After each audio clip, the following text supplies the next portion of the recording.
ஆரம்ப பள்ளி இருக்குது. அதுல ஹெட் மாஸ்டர் இருக்கிறவங்களுக்கு எவ்வளவு சம்பளம் தெரியுங்களா?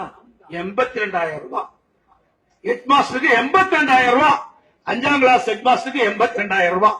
நம்ம பையன் எம்இ படிச்சுட்டு மண்டி போட்டு படிச்சு கஷ்டப்பட்டு அவன் 10 வருஷம் கழிச்சா கூட 50,000 ரூபாய்க்கு மேல தாண்ட மாட்டான்.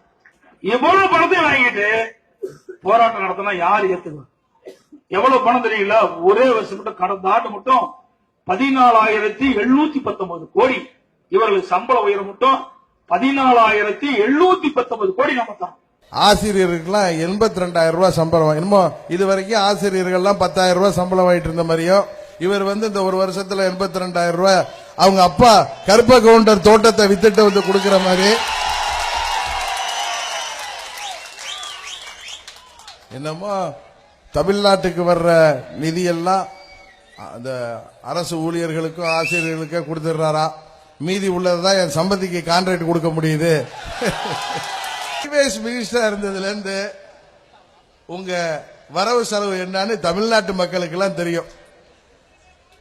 அதுவும் இவர் அந்த பக்கத்துல வெள்ளம் சக்கரை வைத்துக்கிட்டு இருந்தவர் இன்னைக்கு அவருக்கு சம்பந்தி எல்லாம் 100 50 கோடி 10 கோடி 5 கோடி கான்ட்ராக்ட் எடுக்கிறது இல்ல, எல்லாம் 2,000 கோடி 4,000 கோடி கான்ட்ராக்ட் தான். அது வேர்ல்டு பேங்க் டெண்டர்ல சிங்கிள் டெண்டர். என்னமோ இவங்க தோட்டத்தில் உள்ளத நம்ம தோட்டத்தில் உள்ளதா நீ இந்த மரத்தில் உள்ள காய பறிச்சிக்க, நீ இந்த மாங்காய் மரத்தில் உள்ள காய பறிச்சிக்கன்னு சொல்ற மாதிரி சம்பந்தியோட சகல இவங்களுக்கெல்லாம் வேண்டிய செய்யாதுறைன்னு ஒரு ஆட்டுத்தோல் வியாபாரி, அவரை ஒரு 10 வருஷத்துல இன்னைக்கு தமிழ்நாட்டிலே பெரிய கான்ட்ராக்டர். அவரு டிரான்ஸ்போர்ட்ல இவ்வளவு யோக்கியமா அறிவுரை சொல்றான் ஸ்டாலின்.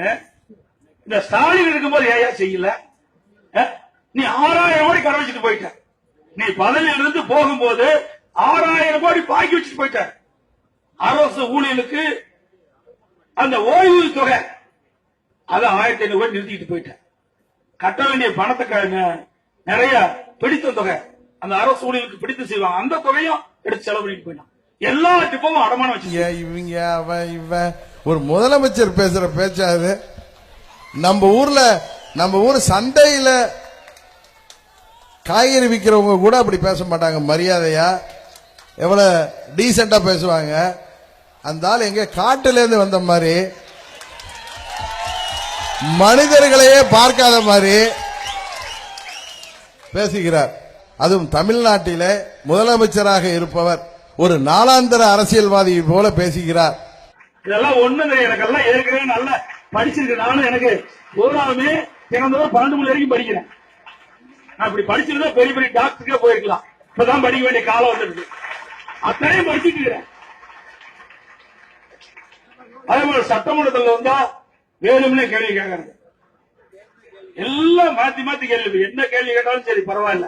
என்னுடைய டிபார்ட்மெண்ட்டும் இல்ல, அங்க இருக்கிற அத்தனை அமைச்சருடைய டிபார்ட்மெண்ட்டும் நான் ராத்திர 3-4 மணி நேரம் அவங்க படிக்கிறாங்க, நான் படிச்சுட்டு வந்து அந்த பதில நான் சொல்றேன். அதுவும் அவர் நிதமும் படித்து வருகிறாராம். சட்டமன்றத்திலே அவர் பதில் சொல்கிறாராம். அவர் சட்டமன்றத்திற்காக அவர் இரவு பகலாக படித்ததை அன்றைக்கு படித்திருந்தால் டாக்டர் ஆகி இருப்பேன் என்றெல்லாம் பேசுகிறார்.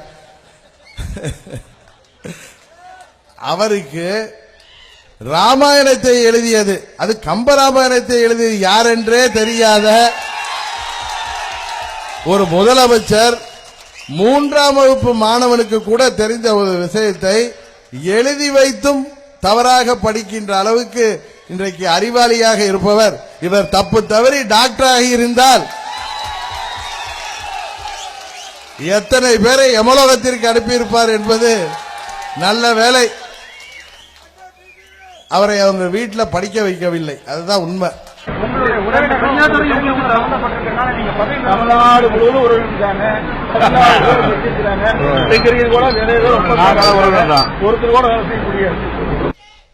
அது மாதிரிலாம் உருவாக்கி அவங்களுக்கு எல்லாம் கான்ட்ராக்ட் கொடுத்து கேட்டா அதை பத்திரிகையாளர்கள் கேட்டா சொல்றாரு, எனக்கு தமிழ்நாடு ஃபுல்லா உறவினர்கள் இருக்காங்க, எல்லாரும் கான்ட்ராக்டரா இருக்காங்க, அதெல்லாம் நான் கேட்க முடியுமா?